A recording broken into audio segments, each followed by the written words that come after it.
만족해 하시는 주님께 감사드리며 살아계셔서 역사하시는 우리 주 예수 그리스도의 이름으로 기도했습니다. 아멘. 다 같이 앉으시겠습니다.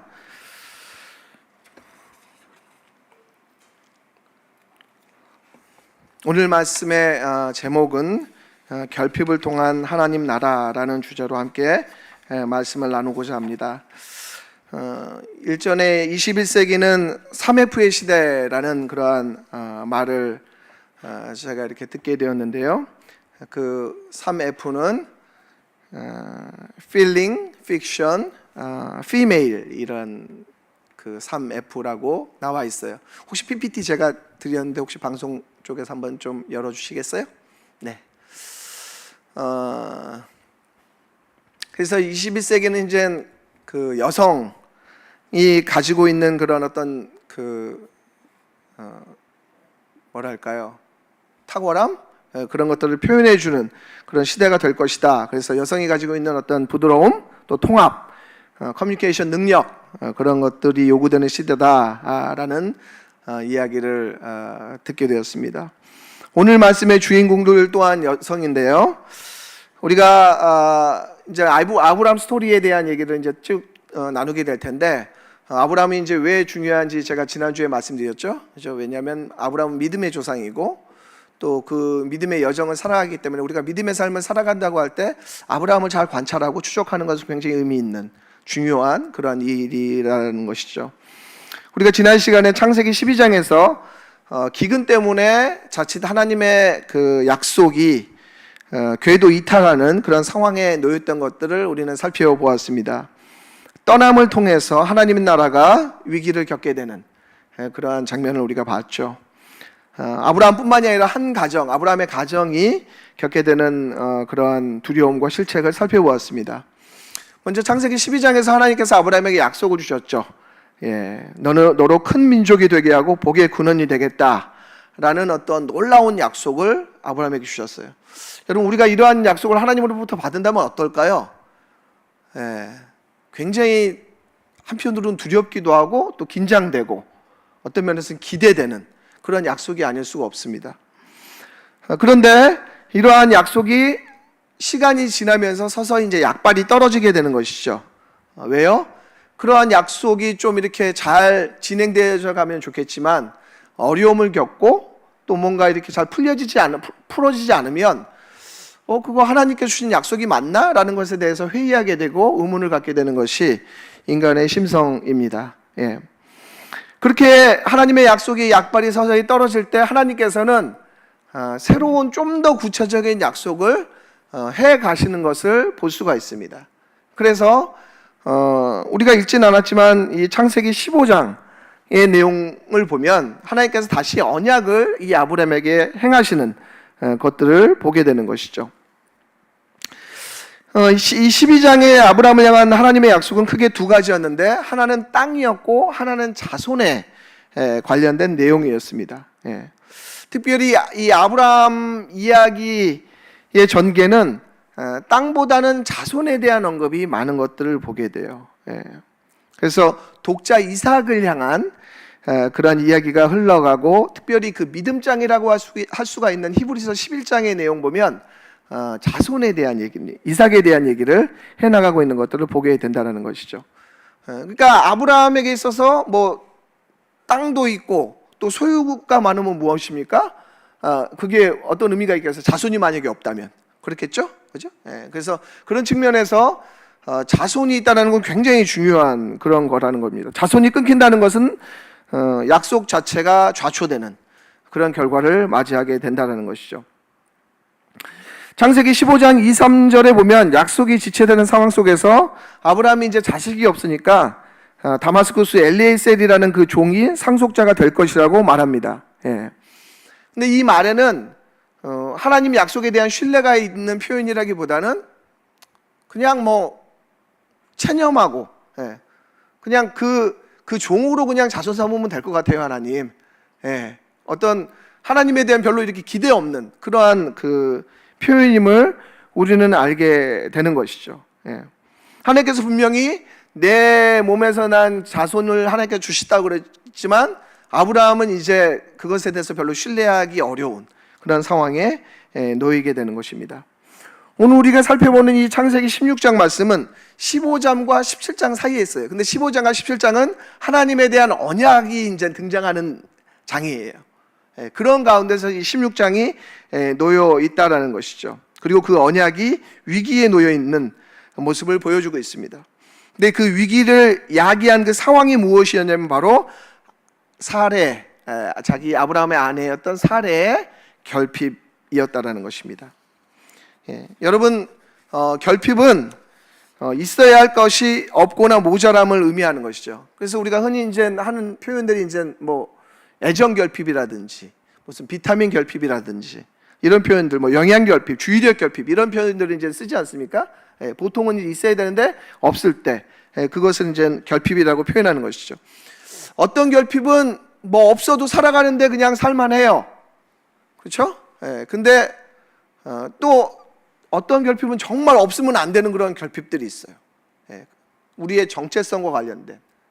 아마 사례가 가지고 있었던 그 결핍은 없어서는 안 되는 그러한 결핍, 일종의 굉장히 그 인생에서 중요한 그러한 결핍이었다라는 것이죠. 그 내용은 무엇입니까? 우리가 잘 알듯이 바로 사례의 불임, 아이를 낳지 못하는 그런 것이었어요. 뭐 요즘에는 사실은 뭐 일부러 아이를 낳지 않기도 하고 그런 상황들이 벌어지기도 하지만 고대에 사실 그 자녀를 갖지 못한다는 것은 굉장히 큰 결함이고 결핍임을 우리가 알 수가 있습니다. 요즘에는 뭐 이렇게 부부가 그 돈을 많이 벌기 위해서 그래서 뭐 그 딩크족이라고 하죠. 더블 인컴 노 키즈 맞벌이를 해가면서 이렇게 자녀를 갖지 않는 그런 어떤 사람들, 그런 어떤 흐름들도 있는 것들을 보게 되는데 당시의 그 불임이라는 것은 여성으로서는 굉장히 큰 결격 사유고 또 사회적으로도 문제가 되는 뿐만 아니라 어떤 신으로부터 이렇게 저주를 받는 그러한 어떠한 그 평가를 받는 것이 바로 그 불임, 아이를 낳지 못하는 그런 것임을 우리가 보게 됩니다. 그런 측면에서 사례가 자녀가 없다라는 것은 굉장히 큰 고통이었고 부족함이었고 결핍이었음을 우리는 알게 된다는 것이죠. 우리가 하나님을 믿고 사실 하나님을 알아간다 그럴 때 우리는 결핍 없이 좀 이렇게 풍성히 채워지면서 살아가는 것들을 기대합니다. 마음 가운데. 그죠? 그래서 저도 그랬던 것 같아요. 하나님 믿으면 뭔가 이렇게 잘 풀리고 관계도 그렇고 뭔가 내 인생도 좀 이렇게 좀 잘 이렇게 흔히 말해서 형통하는 그런 것들을 기대합니다. 여러분 혹시 뭐 이렇게 헌신하는 분들은 그런 마음이 있을지도 모르겠어요. 내가 하나님 잘 이렇게 예배하면 내 인생이 좀 이렇게 잘 풀릴 것에 대해서 찬양 인도도 하고 수고를 하면 내 인생이 좀 뭔가 이렇게 안정되고 그런 것들을 기대하는지도 모르겠어요. 근데 많은 경우 또 성경에 등장하는 많은 내용들을 보면 하나님의 나라가 이렇게 결핍 없이 부족함 없이 짱짱하게 이렇게 꽃길만 이렇게 걸어가는 것이 아니라 많은 경우에는 실제로 부족함과 결핍과 정체, 지체의 어떠한 요소들이 등장하는 것들을 보게 되는 것이죠. 뭐 몇 가지만 제가 생각나는 대로 좀 적어봤는데 사무엘을 낳은 한나도 그랬고 다윗 왕 또한 광야에서 정말 고생을 하는 도망자의 신세를 겪었고 또 수많은 선지자들의 어떤 모습들을 보면 이루 말할 수 없는 그러한 고통과 아픔을 겪었던 것들을 보게 되는 것이죠. 뿐만 아니라 히브리서 11장에 등장하는 그 믿음의 선진들에 대한 내용들을 보면 오히려 형통하고 뭐 채워진다라기보다도 오히려 많은 어떤 박해와 어려움을 겪었던 그런 모습들을 우리가 보게 된다는 것입니다. 그런 측면에서 하나님의 여정, 하나님 나라를 걸어간다는 것은 결핍 없는 인생이라기보다는 오히려 결핍 가운데 어떻게 믿음의 삶을 살아가는 것인가, 그게 보다 정직하고 현실적인 어떠한 답변일 수 있겠다 싶습니다. 그러나 많은 사람들이 사실 결핍을 잘 못 견디죠. 우리의 본성이 그런 것 같습니다. 우리 인생이 완벽해야 돼. 우리 인생이 어떤 부족함이 없어야 돼. 그런 마음이 우리 본성 가운데 있는지도 모르겠어요. 예. 그러나 결핍은 우리가 하나님을 알게 하는 통로가 되기도 하고요. 우리 가운데 새로운 에너지를 허락해 주는, 또 열정을 부어주는 그런 것일 수도 있는 것을 보게 됩니다. 결핍의 은혜가 있는 것이죠. 예. 만약에 우리 안에 있는 그러한 결핍을 우리가 스스로가 수치스럽고 낙담하지만 않는다면 결핍은 우리 가운데 좋은 자양분이 될 수도 있겠다 싶습니다. 이 시대에 우리 그리스도인들에게 던져주는 그런 도전이 있다면 그것은 뭐냐면, 이러한 어떠한 어려움 속에서 우리가 그것들을 어떻게 해석해 나가고 스스로 존귀함을 유지해 나갔냐, 그리스도인으로서, 그렇죠? 예.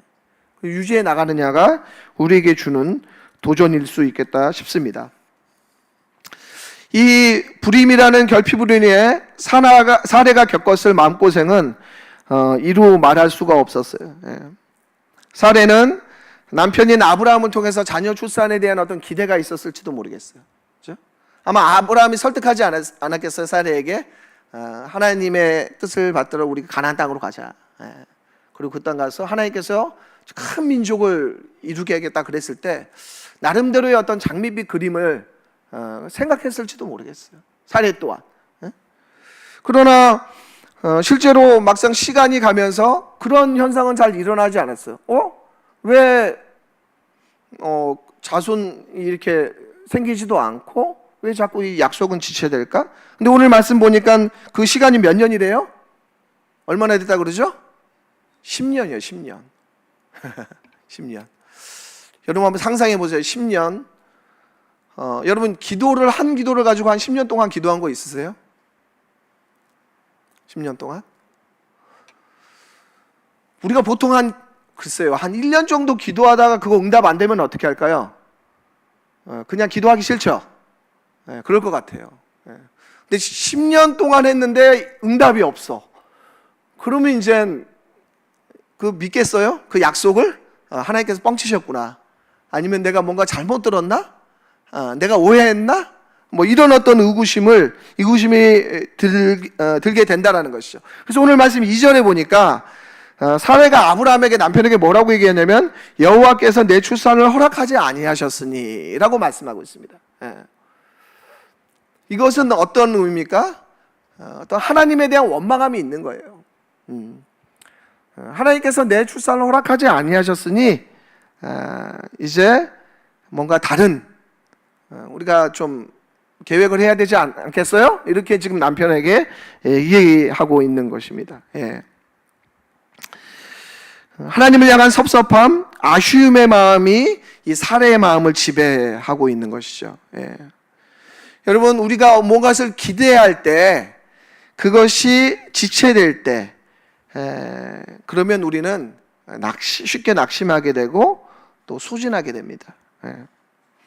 그런 측면에서 사례에게 있어서 이 결핍은 기다림의 훈련이었다라는 것이죠. 기다림의 훈련. 예. 여러분 성경에서 그 기다림, 인내, 오래 참음 이것은 굉장히 중요한 가치입니다. 예, 실제로. 그래서 사랑장이라고 하는 고린도전서 13장의 사랑에 대해서 설명할 때 여러 가지로 설명하지만 제일 먼저 뭐가 등장합니까? 사랑은 오래 참고. 사랑은 오래 참고. 예. 가장 중요한 것을 제일 첫 번째로 두잖아요. 그죠? 성령의 9가지 열매 중에서도 어떤 게 있죠? 오래 참음이 있습니다. 사랑과 희락과 화평과 오래 참음. 오래 참음이 있죠. 오래 참는다는 게 얼마나 어려운 건지 잘 모르겠어요. 저도 이제 자녀를 이렇게 양육하다 보니까 제가 이렇게 겉으로는 좀 이렇게 약간 부드러워 보이잖아요. 근데 안 그래요? 예, 그렇게 봐주세요. 근데 자녀를 키우다 보면 이제 그 한계를 도달하거든요. 그러면 이제 막 화를 내요. 뭐 몇 가지를 얘기하죠. 근데 이제 그게 이제 탁탁 이렇게 이루어지면 좋겠는데 그게 잘 안 되거든요. 그러면 이제 긴장이 생기고 이제 분노를 표현하게 되는 그런 상황들이 이제 표출하게 되는데 정말 그 오래 참는다라는 게 얼마나 어려운 건가. 그리고 진짜 사랑한다라는 것은 바로 오래 참음이 정말 필요한 그러심을 깨닫게 됩니다. 살아가면서. 근데 이러한 기다림이 길어지면 어떻게 될까요? 우리 마음 가운데 감사와 만족보다는 오히려 냉담과 냉소가 많아지게 되는 것이죠. 우리 가운데 어떤 그 쓴뿌리가 생깁니다. 그리고 하나님을 신뢰하기가 좀 어려운 그런 마음들이 생기는 것이죠. 어쩌면 우리는 삶 속에서 빠른 열매를 구하면서 살아가는 시대에 우리는 살아가고 있습니다. 그리고 하나님의 역사도 빨리 이루어지길 원해요. 내가 한번 기도하면 빨리 그것에 대해서 응답되기를 원하죠. 예. 그런데 사람이 빚어지는 데 있어 어떤 면에서는 믿음도 그렇고 신앙도 그렇고 그 빚어지는 데 있어서 정말 이 오래 참음이 필요한 것임을 우리가 깨닫게 됩니다. 사례는 자신의 결핍에 대해 스스로 이제 해결하려고 하는 것이죠. 자식을 낳을 수 없다면 이제는 뭔가 다른 대안을 마련해야 하는 것입니다. 그래서 플랜 B로 가는 거죠. 그 플랜 B는 무엇입니까? 하가를 통해서 자기의 여종인 하가를 통해서 자녀를 출산하려고 하는 그런 계획을 하는 것입니다. 우리도 뭔가 문이 닫히면 새로운 어떤 계획들에 대해서 우리 인간적인 계획들을 하지 않습니까? 그런 것처럼 이 아브라함과 사레는 하가를 통해서 이제 자녀 출산을 계획하게 되는 것입니다. 이 사레는 더욱더 하나님을 믿고 그 약속을 의지하기보다는 지체되는 약속 앞에서 답답함을 느꼈고 다른 방법을 강구하게 되는 것이죠. 이 하갈은 아마도 아브라함이 그 애굽에서 나올 때 데려왔던 그런 종으로서 여겨집니다. 그 하갈을 통해서 하나님의 약속을 이어가려고 하는 것이죠.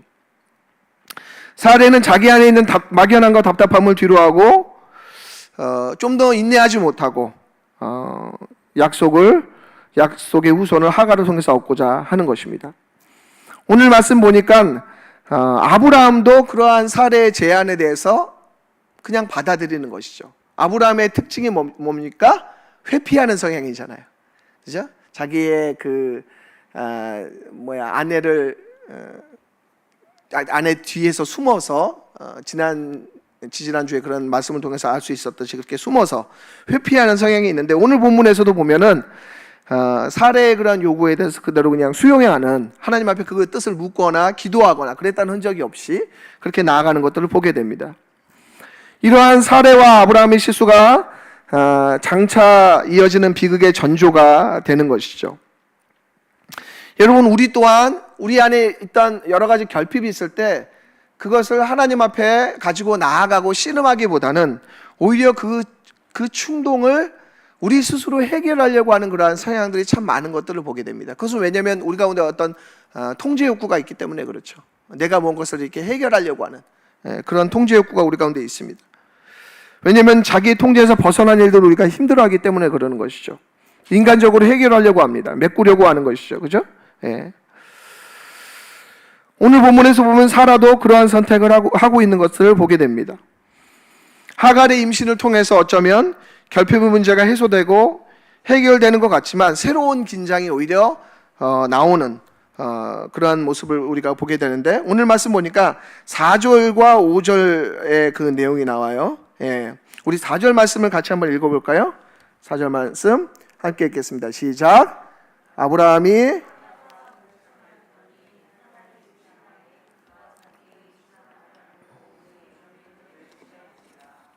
오늘 말씀에 보니까 어떻게 했다고요? 그의 여주인을 멸시했다라고 성경은 기록하고 있습니다. 멸시했다라고. 오늘 말씀 보니까 4절과 5절에 모두 이 단어가 등장해요. 멸시라는 표현이. 이게 이제 직역하면 눈에 하찮게 보였다. 하갈이 이제 그 임신을 하게 되니까 이 사례를 자기 여주인인 사례를 하찮게 여겼다라고 기록을 하고 있어요. 당시에 잉태하지 못하는 것은 처음에도 말씀드렸듯이 커다란 치욕이고 또 다산을 자녀들 많이 이렇게 출산한다라는 것은 신의 축복으로 여겨졌기 때문에 아마도 하갈은 기고만장했을 것입니다. 그래서 사례를 멸시한 것이죠. 그래서 오늘 말씀 보니까 5절 말씀에 사례가 그것에 대해서 어떻게 느꼈냐면 모욕감을 느꼈어요. 그죠? 모욕감을 느꼈어요. 5절 말씀에 사레가 아브라함에게 이르되 내가 받은 모욕은 당신이 받아야 옳도다 이렇게 얘기하는 것이죠. 그리고 이후에 당신과 나 사이에 여호와께서 판단하시길 원하노라 이렇게 말씀하고 있어요. 여러분, 우리가 굉장히 억울하고 분노가 높아질 때 어떤 기도를 하죠? 하나님 이 상황에 판단해 주십시오. 그런 어떠한 그 토로를 하게 되는데 바로 그 심정이 바로 사레의 심정이었다라는 것이죠. 저는 이 모욕과 관련해 가지고 그 떠오르는 그 영화가 있습니다. 여러분 예전에 달콤한 인상이라는 영화 보셨어요? 우리 회장님 보셨어요. 영화를 하시는 영화계 영화인으로서 저도 그 영화를 굉장히 이제 인상 깊게 봤는데 그 영화에 보면 이제 그 이병헌이 도망 다니잖아요, 그죠? 그 원래 보스였었던 그 김영철이 이제 이병헌을 굉장히 아끼다가 이제 이병헌을 죽이려고 그러는데 이병헌이 이제 그 도망 다닙니다. 도망 다니죠. 왜 김영철이 이 이병헌을 죽이려고 했냐면 자기의 그 여자친구라고 해야 되나요? 그 신민아를 이렇게 이병헌이 살려주거든요. 신민아가 이렇게 다른 남자하고 이렇게 썸씽이 있는 것을 보고 이병헌이 이제 그 신민아를 살려주는데 그것에 대해서 알고 김영철이 이제 이병헌을 죽이려고 하는 것이죠. 근데 그 이병헌은 몰라요. 자기를 왜 죽이려고 하는지. 그래서 끝까지 자기 보스였던 그 김영철을 찾아가서 묻는 것이죠. 개처럼 충성한 나에게 왜 이렇게 대했냐고. 그러니까 그 보스인 김영철이 뭐라 그래요? 너는 나에게 모욕감을 줬어. 이거 앞에서 들어야 되는데, 너는 나에게 모욕감을 줬어. 그러니까 그런 것 같아요. 사람이 어떤 모욕당한다라는 느낌을 받았을 때 그것을 견디지 못하는 거죠. 그렇죠? 근데 실제로 그것은 어떠한 관계에서 형성됩니까? 윗사람보다는 아랫사람이나 어떤 나보다 좀 부족하다고 여겨지는 사람한테 그것을 당했을 때 굉장히 큰 모욕감을 느끼는 거죠. 아마 사레 또한 자기의 여종인 하갈이 그런 어떤 모르겠어요. 말과 행동을 통해서 했을 때 굉장한 모욕감을 아마 사레는 경험했던 것 같아요. 사실 이 모욕과 멸시를 당하셨던 성경의 한 분을 얘기하자면, 한 사람을 얘기하자면 누구를 얘기할 수 있을까요? 예수님이시죠. 그죠? 예수님은 멸시와 모욕을 당하셨잖아요. 죽는 그 순간까지. 그죠? 배신을 당했어요. 자기 제자들로부터 배신을 당했어요. 다 떠나가는, 자신을 버리는 그러한 배신을 당했음에도 불구하고 예수님께서는 요한복음 13장에서 자기의 제자들의 발을 씻기시는 그런 일들을 예수님께서 하셨던 것들을 보게 됩니다. 이 사례는 당시 문화에서 하인 관계에서 이런 모욕감을 강하게 느꼈고 그런 것을 견디기가 어려웠어요. 그래서 그 원망의 화살을 누구에게 돌리냐면 남편인 아브라함에게 돌리고 있는 것이죠. 이 모욕은 내가 받을 게 아니라 바로 당신이 받을 거다. 그렇게 얘기하고 있는 것입니다. 이제 이 사례는 아브라함의 동의를 얻습니다. 이 하갈을 이제 당신이 처분한 대로 해라. 아브라함은 자기가 뭔가 이렇게 책임지는 어떤 모습을 보이는 것이 아니라 오늘 본문에도 보면은 그 책임을 이제 오히려 이렇게 약간 떠넘기듯이 대하는 이 아브라함의 모습을 볼 수가 있어요. 그랬을 때 사례는 어떻게 합니까? 아브라함의 동의를 얻고 하갈을 학대하기 시작하죠. 하갈을 보복합니다. 그랬을 때 이 하갈은 여주인의 살해를 피해서 도망했다라고 기록하고 있어요. 오늘 말씀 보면 이 16장 여러분 말씀을 잘 주의 깊게 보면 누구에 대한 내용이 가장 많이 등장해요? 하갈에 대한 내용이 가장 많이 등장합니다. 그죠? 7절에서 이 16절까지의 내용을 보면 하갈에 대한 기록이 굉장히 상세하게 많은 분량에 대해서 등장하는 것들을 보게 돼요. 그래서 하갈은 여주인 사례를 피해서 도망하게 되는 것이죠. 그러나 하나님께서 개입하십니다. 하나님께서 하갈에게 나타나서 뭐라고 얘기합니까? 9절 말씀에 8절 말씀인가요? 8절 말씀 볼까요? 어떻게 하갈을 부르죠? 하나님께서 그가 이르되 나는 내 여주인 사례를 피하여 도망하나이다 라고 얘기합니다. 근데 그 하갈을 표현할 때 뭐라고 칭하죠? 사례의 여종 하갈아 이렇게 표현합니다. 그러니까 하갈의 정체성은 뭐예요 지금? 사례의 여종이라는 거죠. 사례의 여종이라는 거죠. 예. 하나님께서는 하갈에게 네가 사례의 여종임을 상기시켜 줍니다. 예. 이 불확실한 도피 행각을 벌이고 있는 하갈에게 그녀가 취해야 될 마땅한 태도가 무엇인지 알려주는 것이죠. 예. 하갈에게 있어서 필요한 훈련이 무엇이었을까요? 바로 순종의 훈련, 섬김의 훈련이 필요했어요. 여러분, 사람들이 자기의 어떤 부족함이 채워지잖아요. 그럼 교만해집니다. 안 그럴 것 같죠? 돈이 없는 사람이 돈이 갑자기 많아졌어. 그러면 의기양양해지죠. 그렇죠? 지식이 부족했던 사람들이 지식이 좀 채워지잖아요. 그럼 그것을 자랑하기 시작합니다. 교만해집니다. 아마 하갈도 그랬던 것 같아요. 자기가 출산하면서 의기양양해졌고 바로 자기 여주인인 사례를 멸시하기 시작했어요. 그러나 사례의 정체성은 무엇이죠? 바로 하갈의 정체성은 사례의 여종이라는 것이죠. 예. 이제 하갈은 여주인인 그 사례를 섬기는 것이, 그에게 복종하는 것이 바로 하나님의 뜻임을 깨닫게 됐어요. 하갈은 임신을 한 이후에 자기의 위치를 망각하고 사례를 함부로 대했습니다. 그러나 하갈에게 정말 필요했던 것은 바로 임신이라는 상황 변화에도 불구하고 여주인인 사례를 섬기는 것이었다는 것이죠. 그리고 10절 말씀에 약속의 말씀이 있습니다. 10절 말씀을 읽어드릴게요. 여호와의 사자가 또 그에게 이르되 내가 내 씨를 크게 번성하여 그 수가 많아 셀 수 없게 하리라 라고 말씀하고 있습니다. 하갈에게도 하나님께서 복을 주시는 약속을 선포하고 있는 것이죠. 근데 그러한 복을 얻으려면 어떻게 해야 돼요? 그릇이 준비되어야 됩니다. 그릇이 준비되어야 돼요.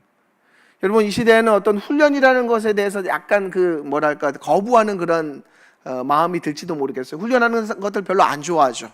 그죠?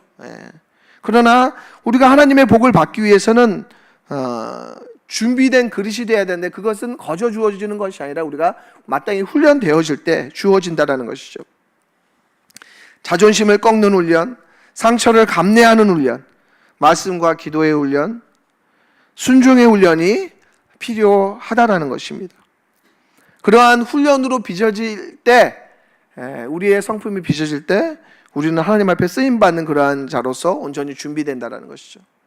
어떻게 보면 우리의 이 공동체, 청년부 공동체 생활이 그러한 생활일지도 모르겠어요. 여러분, 이렇게 교회 생활하면 어떻습니까? 이렇게, 좋습니까? 행복해요. 감사합니다. 근데 좀 더 이렇게 막 들어오다 보면 어때요? 막 불편한 사람들이 생기잖아요. 별로 내가 마음에 들지 않는, 쟤 왜 말을 저렇게 하지? 별로 사랑하기가 좀 어려운 그런 상황들, 또 관계들을 우리가 맞이하게 됩니다. 근데 그러면서 우리가 깎이는 거죠. 하나님의 그 포용성, 모든 사람을 사랑하시는. 그리고 사람을 보면 우리는 평면적으로 그 사람을 보잖아요.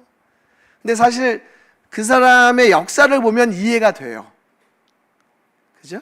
우리는 사실 지금 동시대의 그 사람의 모습만 보지만 그 사람의 히스토리를 이렇게 쭉 보면은 그 사람을 이해할 수가 있습니다. 그 사람이 아무리 나쁜 짓을 하더라도 그 사람을 어느 정도 이해할 수가 있어요. 그런 어떤 훈련을 통해서 우리는 하나님의 사람으로 온전히 빚어지게 된다는 것이죠. 이 하갈은 오늘 말씀에 보면 하나님의 어떤 강력한 개입을 통해서 하나님을 만나게 돼요. 그리고 하나님 앞에 신앙 고백을 하게 되는 것이죠. 우리 13절 말씀을 같이 한번 읽어보면 좋겠습니다. 13절 말씀 함께 읽겠습니다. 시작. 하갈이 자기에게 계신 여호와 이름을 나를 살피시는 하나님이라 하였으니 이는 내가 어떻게 여기서 나를 살피시는 하나님을 배웠는고 함이라 라고 말씀하고 있습니다. 하갈이 하나님을 뜨겁게 만나요. 근데 그 하나님을 어떻게 표현합니까? 나를 살피시는 하나님. 여러분, 정말 우리가 한계를 겪고 결핍을 느꼈을 때 이 나를 살피시는 하나님을 만나는 게 굉장히 중요합니다. 우리와 함께 하시는 하나님, 나와 함께 하시는 하나님. 그런 하나님을 우리가 경험할 때 우리는 우리의 한계와 우리의 결핍들을 이겨나갈 수 있는 힘을 우리가 소유하게 된다는 것입니다.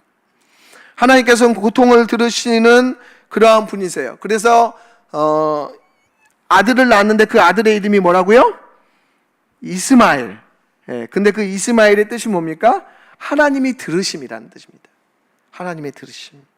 하나님께서 들으신다라는 것이죠. 그렇죠?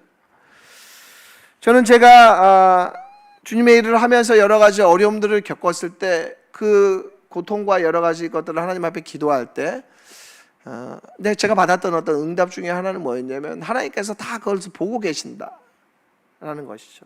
하나님께서 그것을 다 보고 계신다. 내가 그걸 다 알고 있어. 근데 그 말이 굉장히 큰 위로가 되더라고요, 저한테. 내가 그거 다 알고 있어. 우리가 살아가면서 여러 가지 어려움들을 겪게 되는데 그런 것들 속에서 하나님께서 우리의 삶을 보고 계시고 살피시고 계신 하나님이심을 우리가 기억했으면 좋겠어요. 오늘 말씀에 이 하갈의 기록이 이렇게 길게 언급되는 이유 중에 하나는 뭐냐면 하나님께서 온 세상에 하나님이심을 드러내주고 있어요. 하나님은 어떤 면에서는 이렇게 하나님의 자녀를 사랑하시는 건 맞지만 하나님의 자녀만 사랑하는 것이 아니라 이 하갈과 같은, 그죠? 이런 사람들 또한 사랑하시는 온 세상에 하나님이심을 우리가 보게 되는 것이죠. 여러분, 말씀을 마무리하고자 합니다. 오늘 하나님께서 결핍을 어떻게 다루어 가시는가, 하나님의 나라는 이 결핍 속에서 어떻게 진행하는가를 우리가 함께 살펴보았어요. 결핍은 때로 우리 가운데 고통스럽고 우리를 주눅들게 하고 힘들게 하는 것이지만 때로는 그 결핍을 통해서 하나님의 나라가 진행되어져 간다는 것입니다. 뿐만 아니라 이 결핍은 훈련으로의 초대예요. 내가 어떤 것들을 훈련되길 원하신다, 하나님께서. 저도 오늘 이 말씀을 준비하면서 하나님께서 나에게 어떤 훈련을 요구하실까 라고 생각하기에 막 떠오르는 것들이 있었어요.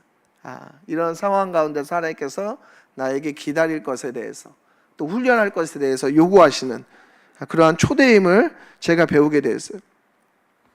사라에게는 이 시간이 기다림의 훈련이었고 하갈에게는 순종과 섬김의 시간이었던 것처럼 우리의 삶 속에서도 우리에게 요구되는 그런 훈련들이 있다는 것을 여러분 기억하셨으면 좋겠어요. 그리고 그것은 바로 하나님께서 우리를 온전하게 하시기 위한 하나님의 계획과 섭리가 있다는 것을 우리가 깊이 깨달아 알아갈 수 있기를 원합니다. 지체되는 현실 속에서 하나님을 믿고 신뢰함으로 인내를 키워가는 저와 여러분들이 되기를 원합니다. 하나님의 사람으로 빚어지기를